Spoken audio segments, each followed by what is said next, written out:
संस्कृत शब्द ध्रुव नक्षत्र ध्रुव तारा का उपयोग महाभारत में ध्रुव तारे के लिए किया गया है, जिसे उत्तानपाद के पुत्र और मनु के पोते के रूप में दर्शाया गया है, भले ही महाभारत के पाठ के पुनर्पाठ की संभावित अवधि में पोलारिस हो। आकाशीय ध्रुव से अभी भी कई डिग्री दूर था। ध्रुव का जन्म राजा उत्तानपाद स्वयंभू मनु के पुत्र और उनकी पत्नी सुनीति के पुत्र के रूप में हुआ था।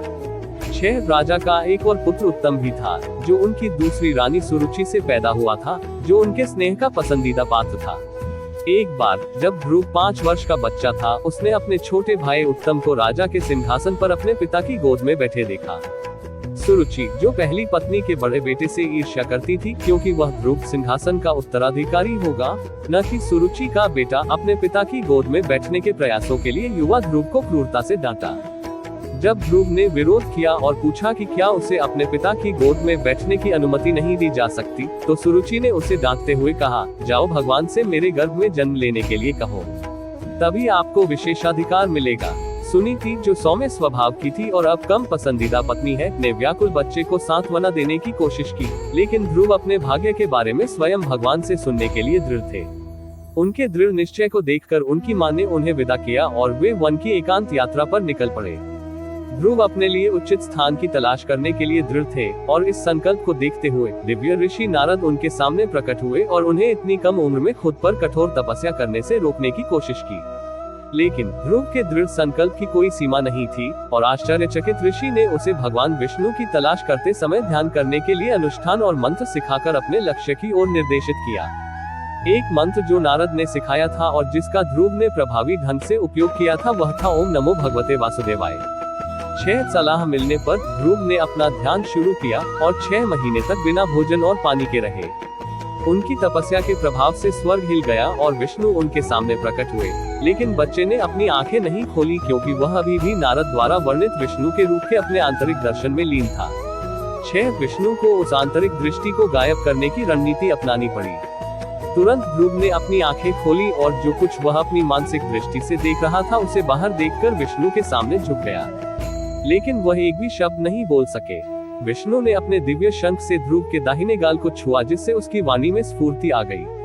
12 शक्तिशाली छंदों में विष्णु की स्तुति करते हुए एक सुंदर कविता प्रस्तुत की गई, जिसे कुल मिलाकर ध्रुव स्तुति कहा जाता है।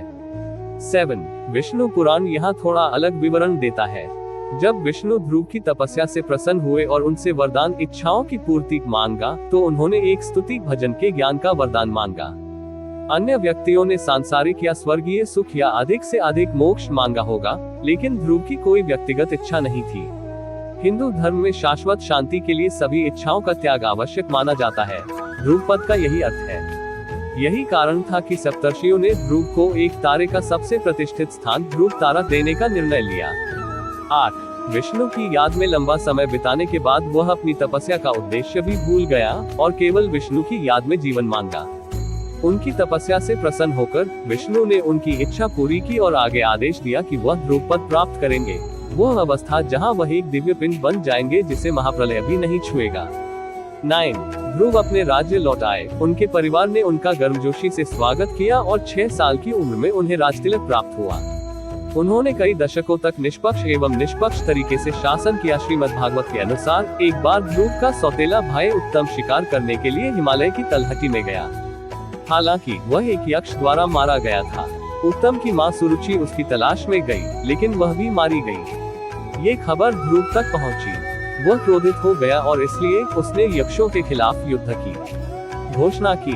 उन्होंने अलकापुरी के यक्ष साम्राज्य की यात्रा की और बहादुरी से लड़ते हुए अपने विरोधियों को परास्त किया। यक्ष सैनिकों को परास्त करने के बाद उसने निर्दोष यक्षों को भी मारना शुरू कर दिया।